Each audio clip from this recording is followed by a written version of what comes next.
네, 반도체주에 대한 이야기 계속해서 해보도록 할 텐데요. 역시나 반도체 하면 삼성전자 아니겠습니까? 현재 삼성전자 5만 원과 6만 원 사이에서 갈팡질팡하는 모습을 나타내고 있어요. 앞으로의 삼성전자 전망 어떻게 보십니까? 오히려 제가 여쭤보고 싶어요. 많은 투자자분들, 시청하고 계시는 분들도 삼성전자 어떻게 해야 돼? 사야 돼? 팔아야 돼? 아니면 물 타야 돼? 어떻게 해야 돼에 대한 고민이 많으실 것 같고요. 가장 그런 부분에 있어서도 많이 접하고 계시잖아요. 그렇죠. 또 가장 많이 얘기도 들으실 거고 네. 어떻게 생각하고 계세요? 이거 어떻게 해야 될까요? 뭐 대다수의 의견이 뭐 버텨야 된다라는 그쵸. 거 아닐까요? 사실 뭐 8만 원, 9만 원대하고 지금하고 크게 달라진 건 네. 삼성전자를 바라보는 시각의 차이 이 부분이겠죠.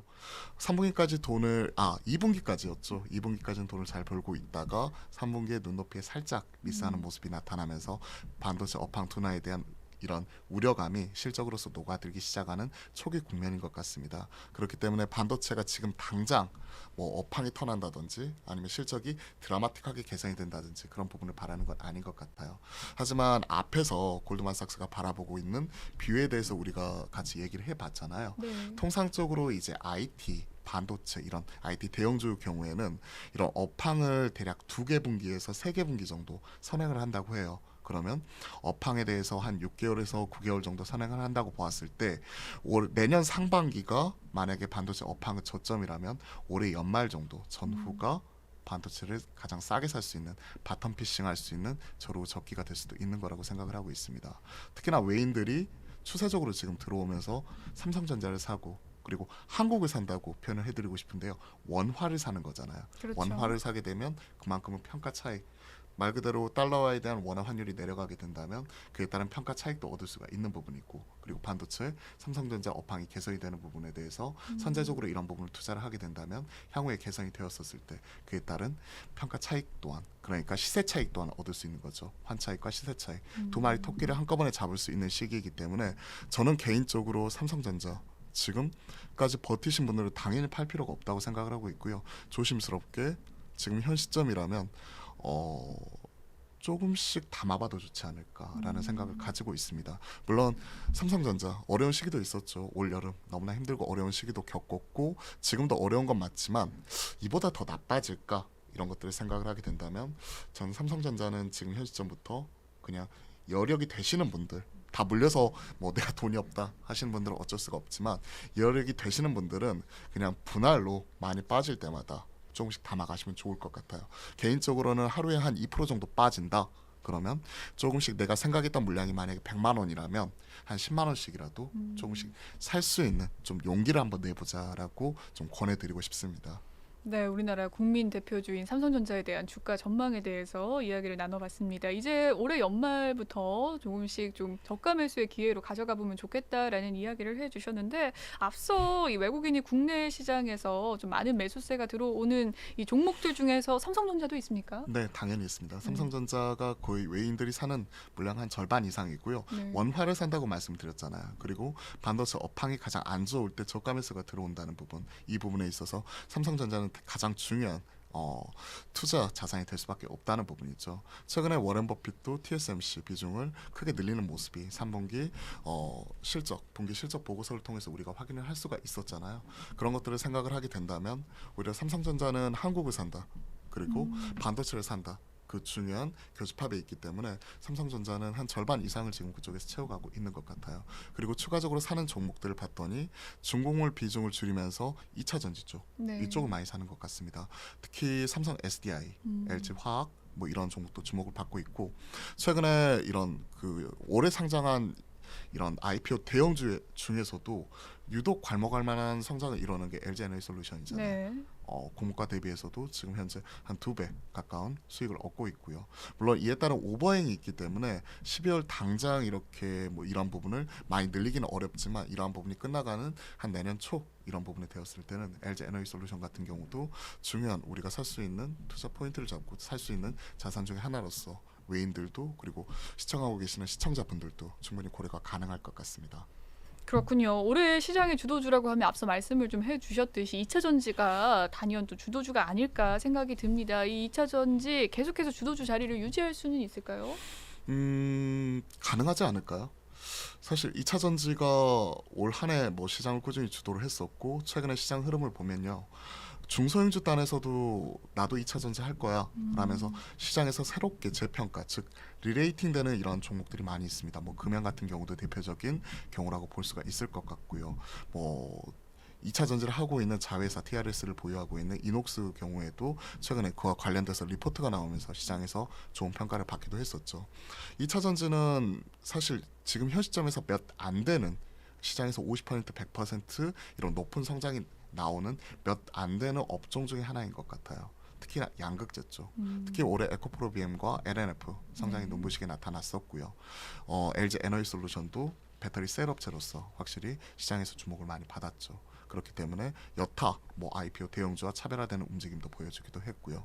그러한 흐름은 최소한 2024년과 25년까지는 좀 더 지속이 될 수도 있을 것 같습니다. 그렇기 때문에 최근에 밸류에이션을 보게 되면 LG 에너지솔루션이 올해 실적 대비해서는 100배가 넘어가는 높은 밸류에이션을 받고 있지만 네.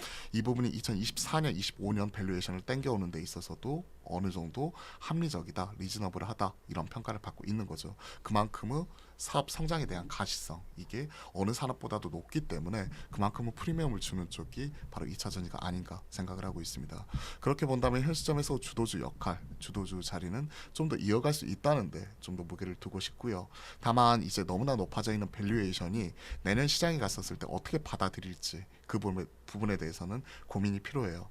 왜냐하면 시장에서 성장이 귀하잖아요. 네. 내년에 올해 대비해서 성장이 만약에 성장률이 떨어지게 된다면 그에 따른 성장이 귀한 시대에 이만큼 성장이 나오고 실적을 뽑아줄 수 있는 섹터나 산업이 2차 전지라고 한다면 그쪽으로 수급이 집중이 될 수 있다는 네. 거죠.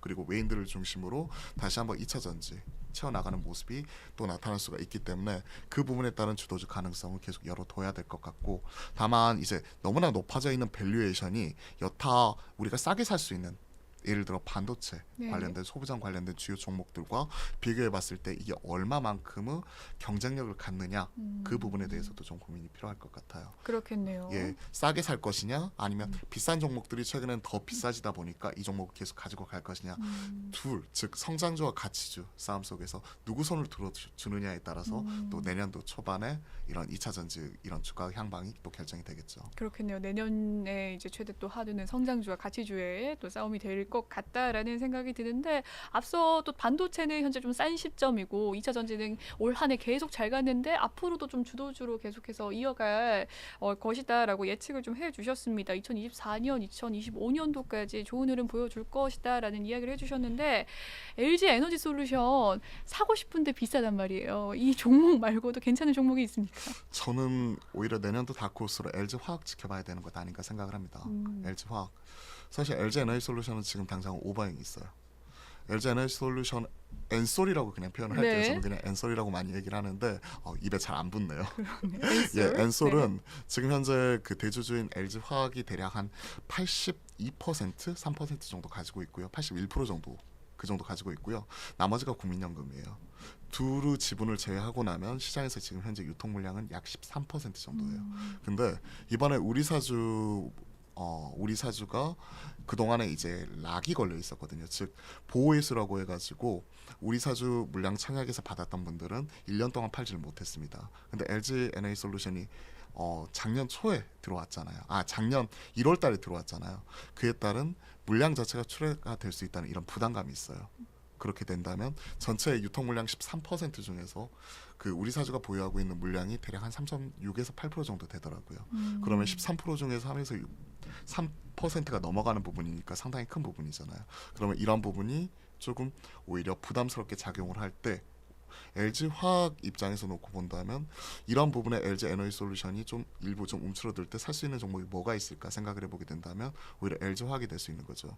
최근에 미국이 공격적으로 투자를 하고 있죠. 그러면 LG 에너지 솔루션 일부 지분을 좀 정리하면서 투자 재원을 만들 때 그에 따라서 당장 현금이 꽂히는 회사는 LG 화학이 될 수 있는 거고요. 그리고 LG 화학 이번에 2분기 이후부터 실적 컨퍼런스를 잘 들어보시면 첨단 소재 사업부에 대한 가치가 새롭게 재평가되고 있다는 걸 그렇군요. 우리가 확인을 할 수가 있는데 양극재 캐파를 그만큼 늘려가고 있다는 거죠. 현행 대략 한 8만 톤 정도 되는 캐파를 2025년, 26년 되면 최근에 한 28만 톤까지 늘려나간다고 했으니까요. 그런 부분에 따른 2차 전지 양극재부터 그리고 뭐 음극재 바인더 그리고 분리막 그리고 폐배터리 재활용에 이르기까지, 즉 배터리 셀 자체를 LG 에너지 솔루션이 만들게 된다면 그 밑에 단에 있는 A부터 Z까지의 소재는 결국 LG 화학이 다 도맡아서 하는 구조로 본다고 했을 때, 올해는 LG 화학이 일단 본업단 화학단이 깨져서 힘들었다. 네. 그리고 LG 에너지 솔루션은 지주사로서 할인 이런 부분을 받아서 힘들었다면 내년도 초 다크호스가 될 수 있는 2차 전지 업체로는 LG 화학이 될 수 있지 않을까 하는 생각도 가지고 있습니다. 그렇군요. LG 화학에 대한 향후의 또 주가 전망, 성장성에 대해서 들어봤습니다. 앞서 또 이야기를 해주셨던 것이 성장주와 가치주에 대한 이야기일 텐데요. 또 최근 들어서, 최근이 아니죠. 옛날부터 대표적인 성장주라고 한다면 카카오와 네이버를 네. 꼽을 수밖에 없을 겁니다. 국민 애완주로 지금 등극을 한 그쵸. 상태인데요. 이 자격 좀 다시금 성장주로서의 자격을 만회할 수 있을까요? 국민주에서 국민 애완주까지 네. 참 우여곡절을 많이 겪었죠. 코로나 시대에 여러 가지 주도주가 있었지만 그 코로나 시대를 관통하는 딱 하나 키워드 꼽아보자면 결국 언택트 플랫폼 이런 얘기를 할 수밖에 없을 것 같습니다. 그때의 가장 중요한 주도주가 네카오라고 얘기하는 네이버, 카카오였죠. 그러던 것이 올해 뭐 적게는 50% 60% 많게는 70% 이상 주가가 내려앉으면서 국민 애완주로 전락을 해버렸죠. 네이버, 카카오 어떻게 생각하세요? 참 가지고 계신 주주분들 입장에서는 참 이거 팔 수도 없고, 그렇다고 지금 여기에서 더 사자니 최근에 나타나고 있는 성과가 워낙 안 좋다 보니까 고민이 많을 수밖에 없을 것 같은데요. 실제로 제 주변에 정말 사고 있는 분들이 많은데 어떻게 해야 될지 정말 궁금해 하더라고요. 어떻게 하면 좋을까요? 저도 진짜 이게 고민이 많은데, 예를 들어서 카카오, 네이버 그 중에서도 특히 카카오가 여론 우매를 많이 오래 맞았죠. 네. 카카오페이, 뱅크 계속 쪼개기 상장하는 모습도 나타났었고, 카카오 게임즈 핵심 IP를 가지고 있는 오디너 개발사인 라이온하트 스튜디오도 상장 계획을 올려놨다가 철회하기도 했었죠. 즉 카카오, 네이버 처해 있는 환경은 거의 비슷하고, 물론 이와 관련돼서 안정적으로 돈을 잘 벌어들이고 있는 건 맞지만 그에 따른 이제 종목별로 밸류에이션 편차는 있는 것 같아요.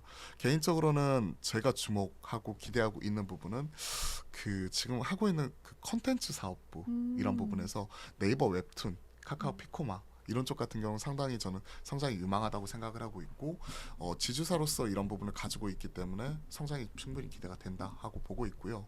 카카오 그룹주 안에서도 보면 카카오 뱅크나 페이는 사실 비싸다는 평이 아직도 많아요. 그렇게 네. 떨어졌음에도 불구하고 성장에 대한 눈높이를 어디에 맞춰야 될 것인가 하는 부분 자체가 나타나는데, 즉 카카오, 네이버 무조건 안 돼, 무조건 돼 이런 거보다는요. 지금은 이제 각 계열사마다 이제 전략을 좀 달리 세워봐야 될 것 같은데, 일단 제 개인적인 생각을 말씀드리면 전 네이버 좋아합니다. 네이버는 될 것 같고요. 카카오도 좀 최악은 지나가는 것 같다. 근데 카카오페이나 뱅크는 좀 더 시간을 가지고 지켜보자. 아직도 네. 좀 시간을 가지고 지켜보자. 좀 이렇게 결론을 말씀드려보고 싶어요. 제가 개인적인 섣부른 판단일지는 모르겠지만 네. 그럴 것 같긴 한데 제발 네. 그랬으면 좋겠지만, 시장에서 평가가 아직까지도 페이나 뱅크를 바라보는 시각은 아직까지도 너무나 좀 뭐랄까 차갑다 하는 부분을 좀 저는 여의도에 있기 때문에 많이 느끼고 있고요. 그렇군요. 그리고 카카오나 네이버는 좀 그래도 가지고 있는 저력, 특히나 이런 콘텐츠 연말에 특히 우리가 웹툰, 웹소설 이런 부분이 많이 주목을 받았잖아요. 그리고 글로벌하게 먹히는 IP를 가지고 있고 잘 하고 있기 때문에 이런 쪽을 바라보면서 네이버나 카카오는 좀 더 기대를 가지고 내년에는 좀 반격을 해보기를 기대해 보겠습니다.